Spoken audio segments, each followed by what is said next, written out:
Hello and welcome to today's tutorial video. My name is Lee Clark, Customer Success Manager here with Tradogram. And today we're going to talk about managing accounting links. And by the end of today's video, you should understand how to set up GL accounts and how to properly report on spending. In order to set up our GL accounts, there's a couple ways we can do this.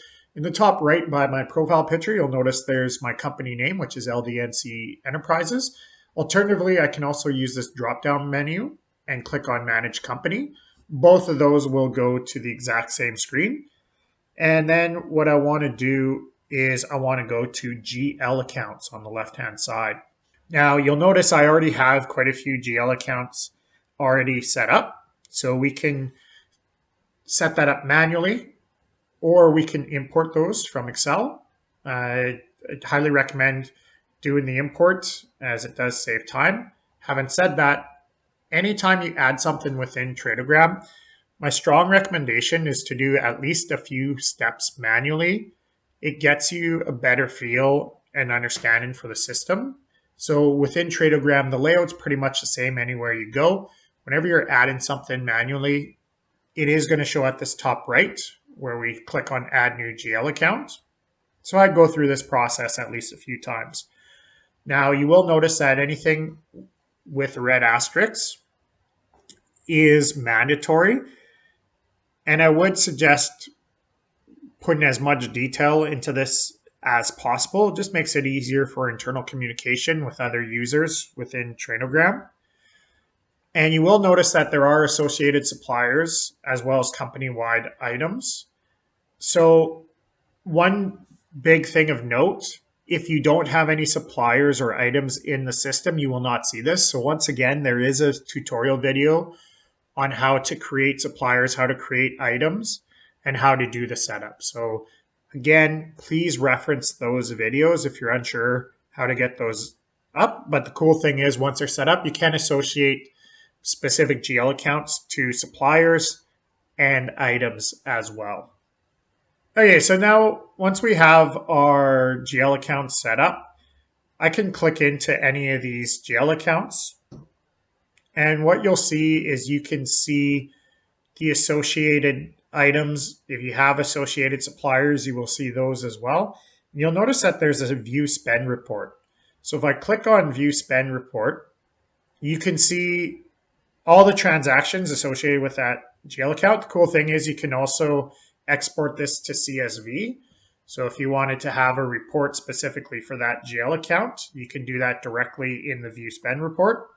Okay, let's go to transactions, purchase orders. And if we click on any of these purchase orders, you'll notice that we can view spending through here as well.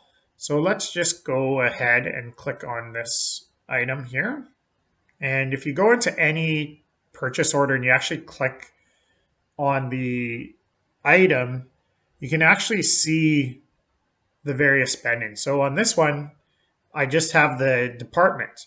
I don't actually have a GL account associated. So if I want to put this in, I can also type in what that GL account should reflect.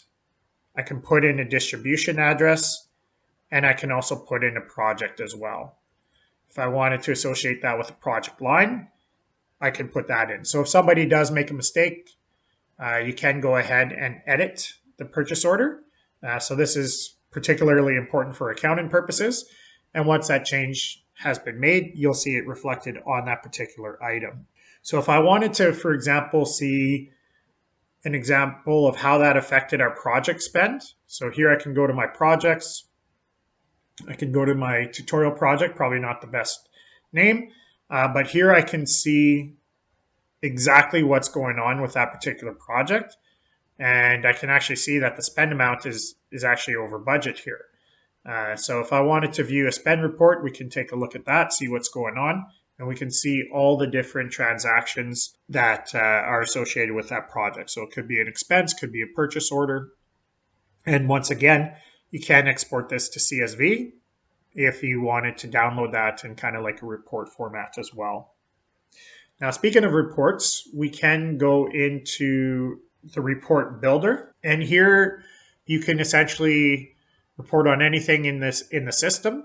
So you can see we have all the different data that you can report on.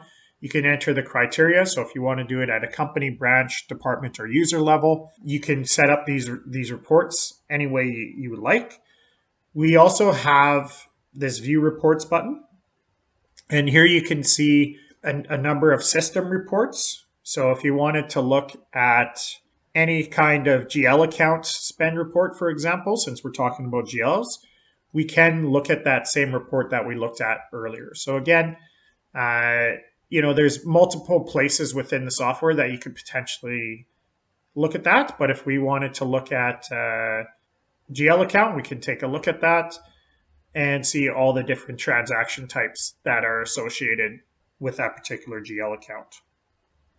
One suggestion I would make is if you're curious about reports, we do have a chat option in the bottom right.